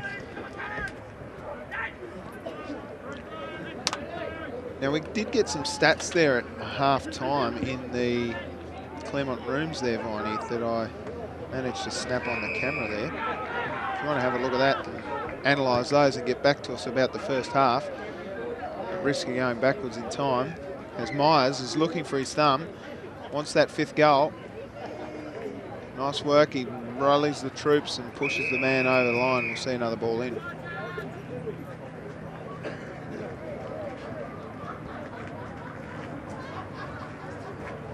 Ball in at half forward for the two Blues. Any of those stats stand out for you, Viney? Yes, the uncontested marks seems to have been fairly well dominated by the visiting team, with as much credit we can have to stats taken from the home team here. But the other one with clearances, interestingly enough, the Claremont boys have marked themselves up in that second quarter with clearances leading 10-8. I'm just not sure if they were perhaps counting right there. Perhaps they've got it around the other way. Observations here from us were that the Lindisfarne team had superior stoppage numbers. It could have been about 50-50 when you look at it though, gents. I just reckon that they were more effective with their use of the ball, Lindisfarne, from the clearances, which made them look like they were much more dominant. Yeah, and tackles, in that first quarter, Claremont only had 14 tackles. And that's just a sign that there's not enough pressure on the ball carrier, who's bringing the ball in forward like so. Rand tries hard, coming to meet the ball is Hunt, shrugs one tackle, handballs off, nice work to Hobden. Hobden now with the overlap, need to go over the top. Salter should assess really well here and does so. Down towards his big man. And a brilliant mark taken there by Edmondson. They're not paid. And the umpire's going to ball it up. He held that for long enough, I thought, Barney. Might have been unsure if he got the first touch on that. An excellent opportunity for Claremont in their forward pocket to... Did you get the first touch? Don't know. Anyway. I'll tell you what they have had is front spot most of the day in defence, and that's what's made it really hard for the Claremont forwards. Lindisfarne playing from in front in defence. Definitely. So another ball in. Salter in the ruck, just ragdolls the big man in Gruber. And it'll be his free kick for an infringement tackle without the footy. 20.5 minutes gone in this third term. Hutchinson goes long up the wing, leading the race. Clever stuff to keep the ball in front and moving it forward by Lindisfarne. But only as far as that man, Barwick. Matthews goes in hard, gets his handball out, looking for Rosewall. Brilliant stuff by Rand. Picked up nicely by Tringrove. Tringrove gets it back over the top, but Lang takes the mark. And it will be his kick from half back. Cunliffe drifted out of it a little bit this quarter. Numbers again with Lindisfarne. It's 1-on-4. High tackle. Free kick going the way of the Pies. He's asking for it back quickly, please. It's Jones. Chipping over to Rosewall. Back to the running Pie. But that kick's let them down all day, Viney.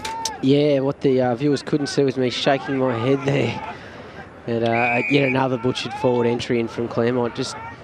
And it's probably as much to do as the pressure on the ball carrier making that kick, and it should be a credit to Lindisfarne for putting pressure on those forward entries, and as Ben mentioned earlier, being in front as the ball's coming in. So a ball up here at half forward for the two Blues. A bit of the sting has gone out of this game, Viney. Yeah, it seems like the Claremont boys just sort of happy enough to go through the motions now and just sort of get to the end of the game. I think they're probably looking forward to hitting the showers. Ah, right. I've just had Peter Brasendale give me a text on Twitter. It says, great coverage, guys. For your information, Duffin is actually the mayor of Lindisfarne, a.k.a. Blair Fazackerley. So we've obviously got a bit of an issue there with the team sheets in the book, but the mayor, they're calling him, the big number 76, is the mayor Fazackerley. The mayor, Blair Fazackerley. Blair the mayor. There you go.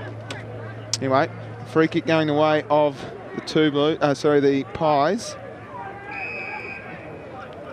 It's Ladick kicking up, spotting up Matthews now.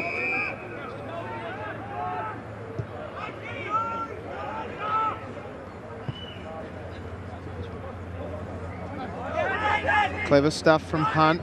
Over to Novi. He's a good user of the ball. Crossing, gets to the front position. Does well, but then gets wrapped up in the tackle. Who's tackling who? Who's got possession? And they clear again the two Blues through your man, Trent Clark, Viney. Yeah, he's had a good day. Over the back, bit of scrap going on here. Yeah, it's a couple of frustrated Claremont forwards there. We'll stay with the ball though, Tubes. Well, I'll tell you what's happening. It's the two Blues at centre wing. Someone needs to turn around here. Novi's running in. No one on him. No one to kick to either. And he runs in and he's kicked a point. But they just need to let this go, the Claremont boys, I think. 28 plays 75. No one gains anything from a bit of argy-bargy like that, do they? Wasted energy, really. Claremont again, Brown. He's going to put this one all the way down to the goal square, and he makes no mistake, kicks his second goal. That's a great finish from Brown.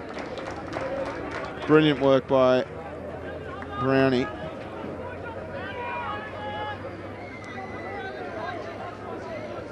See it here, there was just more numbers with Claremont.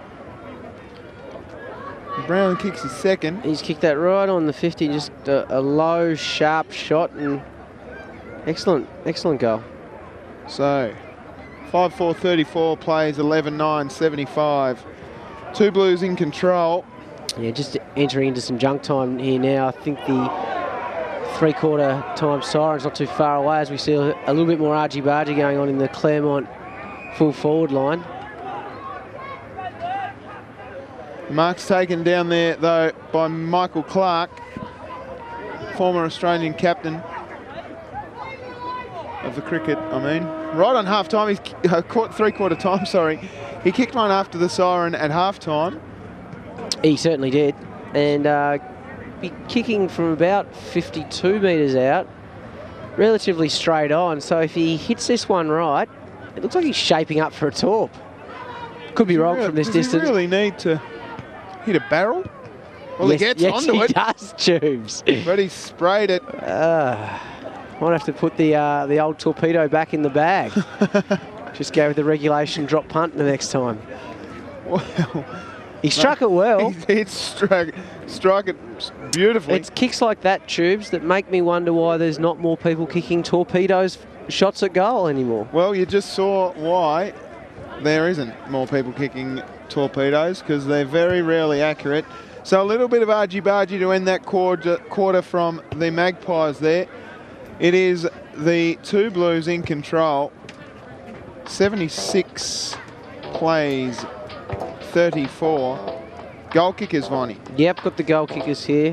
4 goals to Justin Myers, 3 to Michael Clark, 2 to Jakey McPherson, 1 apiece to Anning and what we believe is Duffin. No, it's Fazakli. It's Fazakli. Yep, and for Claremont? Yep, Claremont.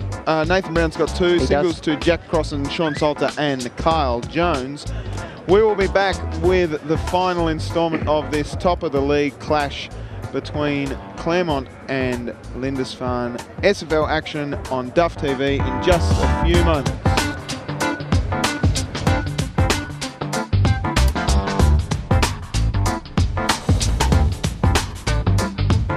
There we go. Back for the final quarter here at Abbotsford Park. Two Blues leading quite convincingly, 11 goals, 10-76 over the home team Claremont, 5 goals, 4-34. The result is probably a little bit beyond doubt now. I think foregone conclusion. Foregone conclusion. The Claremont boys probably playing for a bit of pride in this last quarter. And Lindisfarne would hope to, as I mentioned earlier, foot on the throat, get this game finished. Yeah, absolutely, Vonnie. So, not sure what the two Blues will be doing in this first few minutes. There was a bit of push and shove there in the last term, right at the end. Ben, did you get out to the huddles at all, or did you just head towards the canteen and grab yourself a coffee? No, enough coffees for the day now. We had our man down on the ground. Sam Martin was down there for us, and I can confirm that number 6 for Claremont, I think, having some time on the bench, having a little rest. Right. We'll just get you to pull the microphone towards your face there a little bit, mate, if you can, Ben. We just lost a little bit of your vision, but you just said number 6, Jack Crossan having a rest. I think Jack Crossan, yes, has been asked to just have a little breather. Alrighty. Well, here we go. Ruck tap, one down by the two Blues, coming in to meet the footy, holding the man. It will be a free kick going the way of the Pies, and Griffith will drive the ball forward, looking towards Salter, who leapt at it, couldn't quite take it. The man wrapped up with his nose strapped is Braslin. Perhaps a broken little snout, Viney, do you reckon? Yeah, it looked a little bit like Hannibal Lecter there. Right on the half-forward line for the Pies. Nice work by Matthews. Just gets wrapped up in a tackle, trying hard to get rid of it, but it's held to him, and we'll see a ball up. I notice, Ben, that the footballs we're using today are Burleys. Is there a reason behind that? Yes, there is indeed. They're a commercial partner of the league, and there's a 2-season agreement at the moment with Burley to be supplying their footballs, which are supplied right through the SANFL, the Waffle, and including some of the VFL competitions as well too. So an excellent product, and certainly from the club's point of view, the partnership with the SFL brings back some terrific commercial benefits to the clubs in using those footies. So really proud to be associated with them. Brilliant stuff. As we see Cunliffe with the hands. He's had about 75 handballs today, Viney, moving the ball forward, trying to find Martin. Clark just had his hand kicked. Handballed to no one in particular, and the two Blues grab it through McPherson. I beg your pardon, as we see a little bit of a backside there. He's been full-blown dacked. He has been. We'll get another look at that. I know you'll love this, Viney. Look at this. This was worth the price of admission. A bit of hilarity here in the last quarter. And so, a little bit of a brown eye. Chipping the ball in. Right in front of the Duff broadcast van. Duff. Nice work on the camera there. Duff man copped the full brunt of that one. Into the middle. Numbers here with Claremont, but no one at the bottom. Cunliffe's there though, and he kicks a goal. Tops off a very good game by Troy Cunliffe. If we have a look at that again on the replay, Tubes, I think there was 3 taller Claremont players here backing up with their eyes on the ball, and not enough voice at all. You can see 3 of them all looking at it. None of them really flew or tried to make the contest, and Cunliffe just the benefactory there of a pretty disappointing effort from the defence from Claremont. So that's exactly what the Magpies didn't want. They would have been looking to get the first score on the board. The lead now 48 points, and the two Blues in control. Comes down to Brown, who's tried hard all day, gets wrapped up by his lookalike Zanotti. Trying hard again, the two Blues, can't quite get it. The Mayor's in there as well. Braslin trying hard with Hannibal Lecter, and a nice little tackle there by Rosewall. And they're arguing with the umpires, which is never ever going to work in your favour, Ben. No, definitely not. They haven't changed the decision yet. Brown gets the handball out. He's tried hard all day. Nice work in the tackle work there by Griffith. And we'll see another ball up at centre half forward for the two Blues. Going forward with Lindisfarne being quite dominant here at Abbotsford, you'd expect them to take this through to the back half of the season and be overwhelming favourites for a flag now after beating their closest competitor here pretty convincingly, Tubes? Well, after this will boost their percentage for sure, and they will be sitting 2 games clear on top, Viney. So I would expect, of course they'd be the favourites. It's just a matter of making sure their minds are switched on for the games in the second half of the season. They'll get a rest next week, but it'll be interesting to see how they go come finals, because some teams can get a little false sense of security, and we saw it last year, didn't we? In the Old Scholars League, we did. As County goes back, here's a chance from here. Very clever around goals. He's kicked a goal. Nice work by Jai County to kick the first goal of this term for the Magpies. That keeps them in touch, 40 playing 82. Talking scores, gents, just got a couple of three-quarter time scores coming in from around the ground. We're still going out at Pontville, so we'll wait for that one to come in, Cygnet versus Brighton. But down at Huonville, the Huonville Lions 12-11-83. Comfortably lead Sorrel 4-5-29 by 54 points. And here's a big turnout for you, this one. Dodgers Ferry down at Shark Park at three-quarter time, 20-13-133. Lead Hobart 6-7-43 by 90 points. So that is the 8th place side, giving the 3rd place Hobart a bit of a touch-up. Wow, 15 goals the difference down there at Shark Park. The Two Blues moving the ball forward again, and a nice mark taken there by Clark. And he'll go back and have a shot. Too easy out of the middle here at Abbotsford for the Two Blues. No pressure on the ball carrier. And Clark marked the ball, but he's chipped in. Everyone's trying to get in on the action, and Andrew Fleming will have a shot from Michael Clark's pocket, this one's called. Michael Clark kicked one from here earlier. He certainly did, and that's not a bad effort either. Brilliant work there by Fleming. Nice straight kick. In the Eddie Betts shorts, by the looks of things. He's got a fairly sizable pair of shorts on.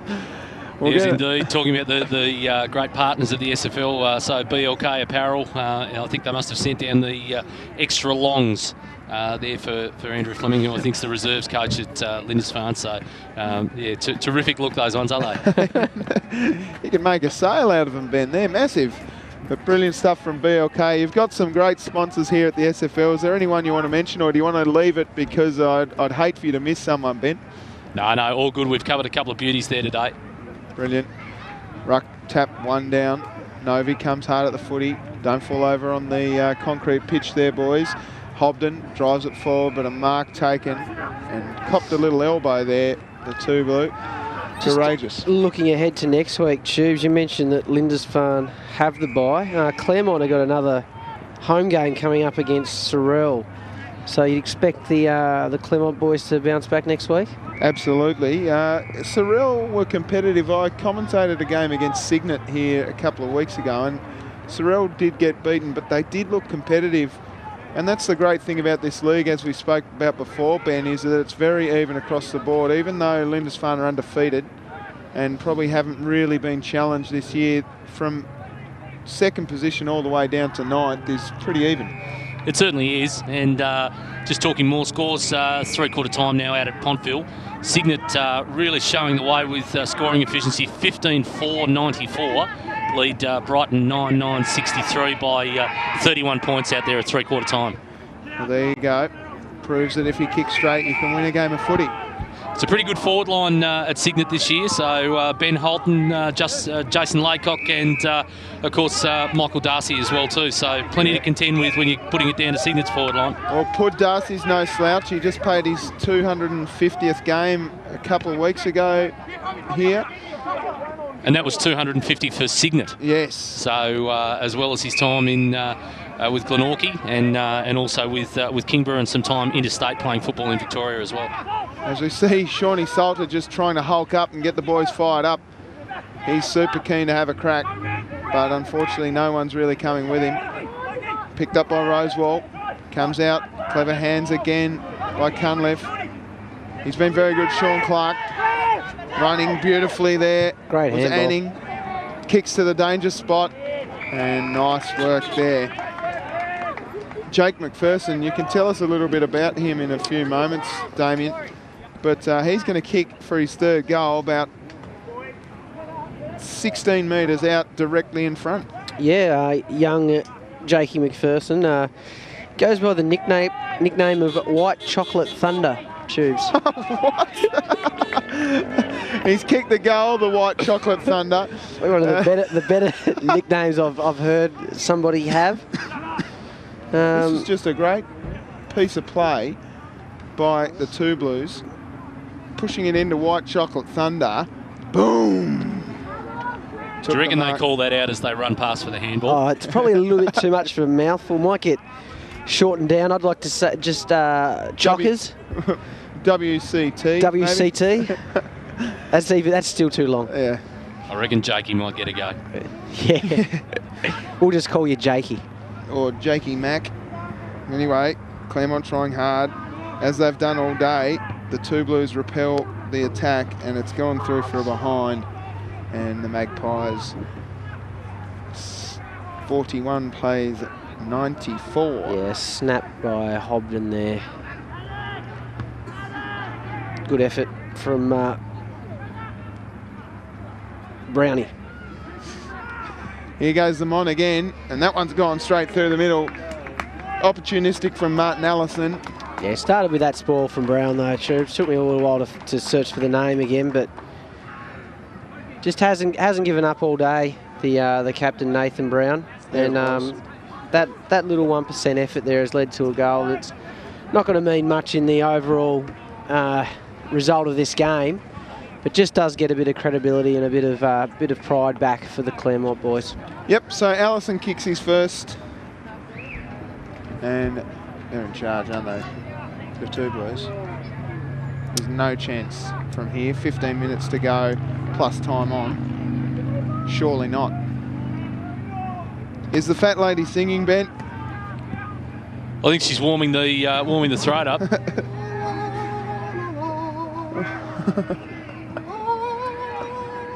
Someone's out there. That sounds a little bit like Martin Duffy. Anyway, he's doing a great job on the camera. Martin Duffy's mother. Lang. Matthews goes back towards his teammate. Pushes it into the middle. County's there with a few others. Just be careful on the drop-in pitch there, fellas. That looks a little bit hard on the knees. Brilliant work there by Chris Novy. Just can't get a hold of it. The pressure's relentless from the two Blues. Cunliffe, so good with his hands. Greg Williams style.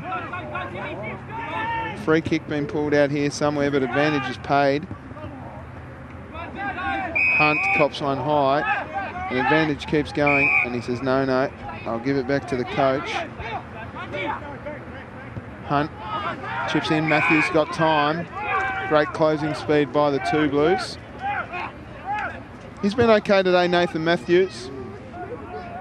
Doesn't make too many mistakes. That's a pretty good shoe. That's a beautiful kick. Green driving in towards Brown. Brown does very well and keeps his feet, then wraps someone up in a headlock. And I think the umpires called that from very, very deep. Yes, well, we saw that he did cop him high. Yeah, it's probably the correct call. The other umpire, just the right angle here. Yeah, well over his shoulder. And then rubbed it into his face too, didn't he, Brownie? Mark almost taken. Nothing doing, no. Handball's over the shoulder. Move forward. Jetson into the high up and under type kick. Coming through to meet the ball. Salter's got it. Will he hulk up? No. Chooses to handball. Bit of a hospital handball in the end. Oh, Novi, gee. That's desperate stuff, and he's hurt. Right off the hands. Look at this. Just a one arm. Brilliant. That'll leave a bruise, I reckon. Yeah, he's recovered enough to take his kick, though, and hits it to the hot spot. But again, numbers with Lindisfarne. Lang gets hands out somehow. Comes out again to the last goal kick, Allison. And has he kicked another one? He has. Yeah, the home ground supporters lost their voice a bit in the wet area to our right, Tubes. I just love that stuff from Novi there. That's what this game's lacked from Claremont, just that desperate stuff. Brilliant work from him. Just wanted the ball, didn't he? And then he went long. And you just see here, there's a Claremont player there getting to the right spot, but Lang gets his handball out. And threw it out. Another smart little handball. I reckon one of the other things that's been lacking, gents, just watching the game is probably a bit of a lack of pace from Claremont this year. Compared to last year, watching them at KG5, they ran teams off their legs, and certainly on the big ground out here. But today, Lindisfarne have just looked a little bit too quick for them, I think. Yeah. Yeah, that was something that Daniel Willing had highlighted at halftime as well. He said, if you get an opportunity and you look down the ground at 50-50, just put it to the ground and put it out in space. And he backed the Lindisfarne boys in to beat the Claremont players over the ground? Well, we knew that Lindisfarne would have to come out hard to, you know, put a little bit of fear into the boys from Claremont. Salter does well, manages to get away, but overcooks the kick, and Lindisfarne are easily mopping up from here. And that's what they've done. I think they've lost a little bit of the run in this last term. Maybe they think it's a fait accompli. It's done. Brown gets tackled by Cunliffe. Now this man, Hobden, Nick Hobden, hits it Salter. Salter's really lifted his work rate up in this second half. He really has. And that's a good mark there. It's a better kick. To Allison. And like you say, Viney, he's just getting front position. And your man, who probably had the better of him, Trent Clark, just being led to the ball a little bit there. But Allison will go back and kick possibly his third in the quarter. I'm shocked at that scoreline down at Shark Park. 90 points the difference. That's unreal. They go back and makes no mistake. Straight over the goal umpire's head, so Martin Allison will chalk up his third goal for the quarter. And again, Claremont just add a little bit more respectability back to this scoreboard. Interesting today, gents, that the key forward posts just haven't probably made an impact. So Rand for Lindisfarne, who's been a standout so far during the course of the season, consistent with 3, 4, 5 weekly and being that big target for them, hasn't really got near it too much. Hasn't kicked a goal, no. And Salter as well too hasn't had his normal impact on the scoreboard. It's been the other players doing the goal scoring. And that was the case last time too. They met in round 3, Viney. Salter only kicked 1 goal. Correct, he did. Oliver Rand did kick 5 that day, though. Yeah, Ollie Rand hasn't really had much of it, being soundly beaten down there by Hunt as the Mayor gets his kick away, right on the fingertips of one of the Claremont boys. Brown's there, gets his handball away. Nice kick long by Barwick. Coming out to meet the footy. That's a good mark, Viney. Yeah, he's a really good attack on the ball there. Hobden, this is better. And again from Salter, who, if he is carrying a bit of a niggle, has managed to work it out in this last quarter and a bit. Maybe it's just taken him a little bit of time to get those hamstrings warm as Crossan dives on the footy. Handballs out nicely to Jones, but wrapped up in tackles. Lindisfarne will clear. Out through Anning. Anning kicks long towards Miller. This guy's name's Case Miller.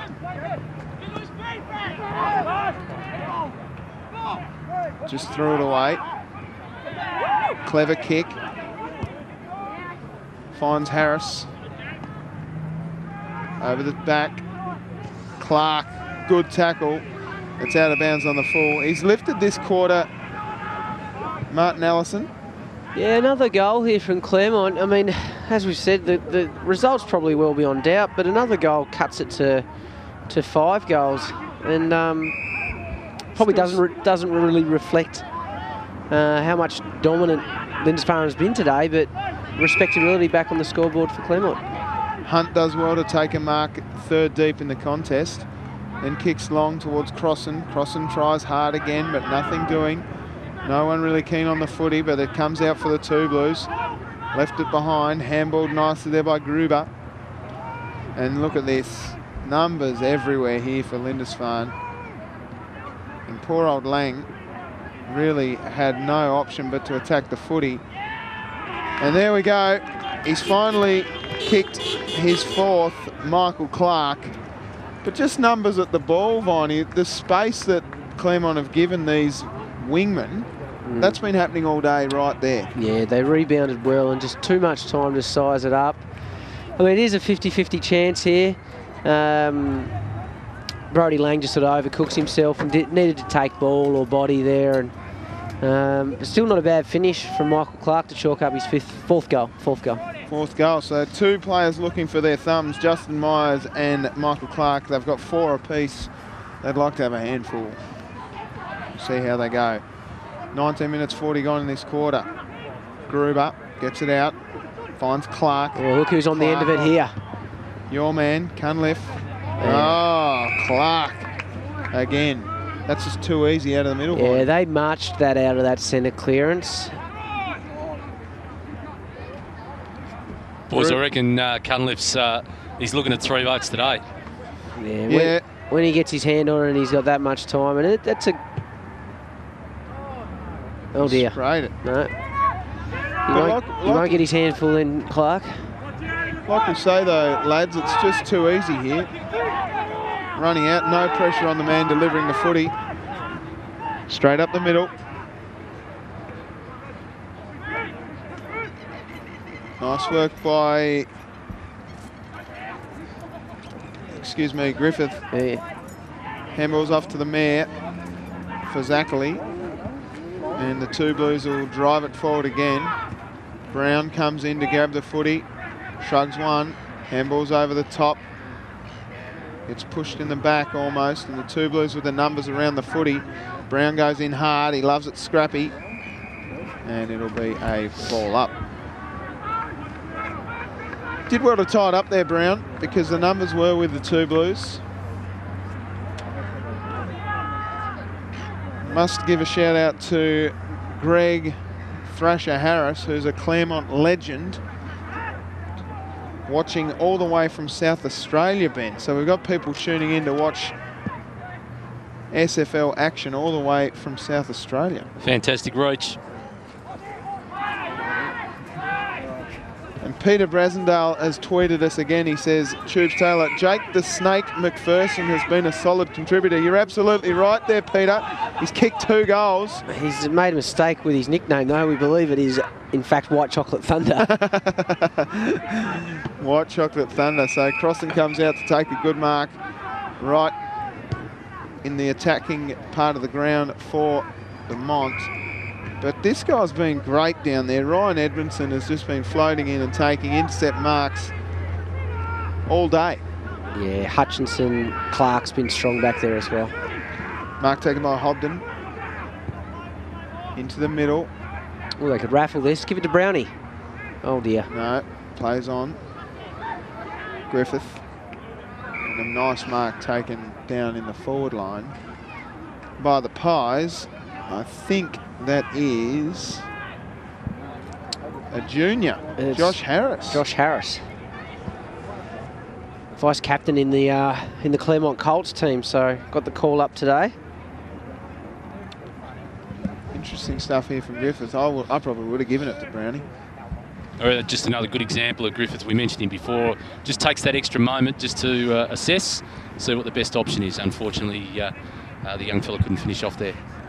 So I've missed a couple of scores here, ladies and gentlemen, because I was relying on Damien Viney to do it, but it is 101 according to the scoreboard, plays 60. Yeah, that's correct, Tubes. Sean Clark for the two Blues. Bring it up the wing. Nice mark taken there by the fireman, Joey Miller. Out towards Cunliffe, who does well to get on the end of that errant kick. Rand's been very well held by Hunt. Good punch, a little bit of a falcon. Got his kick, threw it out.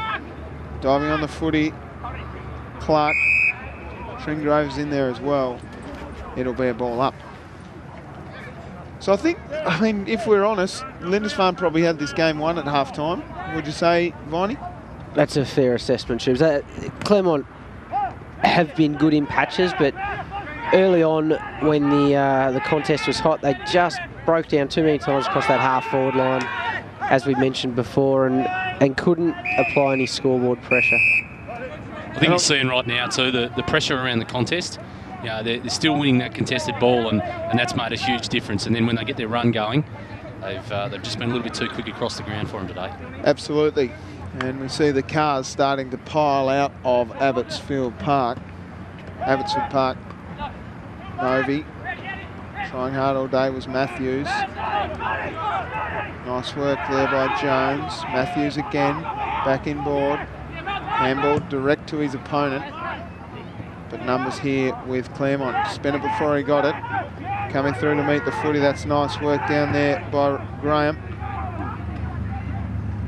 Pushes the ball long. 2 Blues again. Chance for a goal here for Edmondson, maybe. Oh, Pushing the back there. Little bit of a touch. It was enough. The umpire was right there in a good position to adjudicate that one.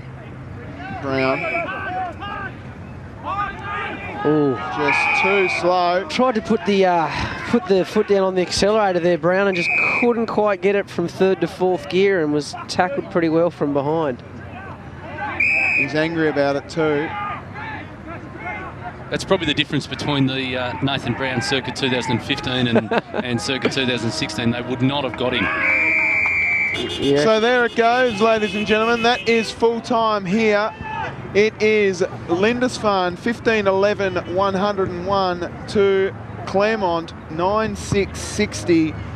The Magpies running out victors by 41 points. The 2 Blues. Sorry, the 2 Blues. I do beg your pardon there, Damien. Goal kickers for Lindisfarne, Michael Clark and Justin Myers with 4 each. 2 to Jake the Snake or White Chocolate Thunder had 2. Troy Cunliffe, Andrew Fleming and Jack Anning and Blair the Mayor for Zackley with singles. For Claremont, 3 to Martin Allison, who was good in that last term, 2 to Nathan Brown, and singles to Jack Cross and Jai County, Sean Solder and Kyle Jones. Best players today, gentlemen? It'd be hard to go past Cunliffe. The Mark Zanotti lookalike out there seemed to be in and around the play for most of it. I did like Jacob McPherson's game. I thought he chimed in well there with his 2 goals and was effective in the forward half. But the backline for me held strong for Lindisfarne. They're always underrated, the backline players. And so probably Trent Clark had the better assaults for, I'd say, the best part of 3/4 of the game. Edmondson was good too, Edmondson wasn't he? and Hutchinson as well back there. So take your pick out of any of those ones I've mentioned. It was a good solid team effort across. There wasn't anyone from Lindisfarne who didn't contribute. For Claremont, I thought Nathan Brown tried hard. I thought that Sean Salter was very good. Chris Novy in patches as well. Jack Crossan was good early. He was good. And Martin Allison in that last term, in a bit of junk time, I guess, Viney was pretty good. But we'll cross back to the players just shaking hands. I'm not sure whether we're going to get down to hear the Lindisfarne song there, Ben, but I will thank you very much for joining us, mate. Have you got any score updates from around the grounds? Final scores at the moment? No, we're probably the first one finished here, but look, just want to take the opportunity to, on behalf of the SFL, to thank you for being involved today. Terrific effort from Duff TV, and both you gentlemen in your commentary's been absolutely fantastic to reach out for community football far and wide. And I just want to also take this opportunity to thank the clubs and all the volunteers that support our football clubs in the SFL, because they really do take the football operations lead, and they run their games really well and their match day operations really well. So to all those people that put their hands up to help in clubland, the Southern Football League truly appreciates your contribution. So thank you to all those volunteers out there, and well done to Duff TV. Thank you today. Thanks very much, Ben. Very well said. That was Ben Harrison, the CEO and General Manager of the SFL League. You've been here with Duff TV. My name is Tubes Taylor. I've been joined by Damien Viney. Viney, thank you very much for coming on board. No worries, Tubes. It was worth the trip down the Midlands today to be involved with this. Thank you very much. And to all those out there watching on the stream, thanks for tuning in. As I said, my name's Tubes Taylor. We will see you next time. Until then, take care.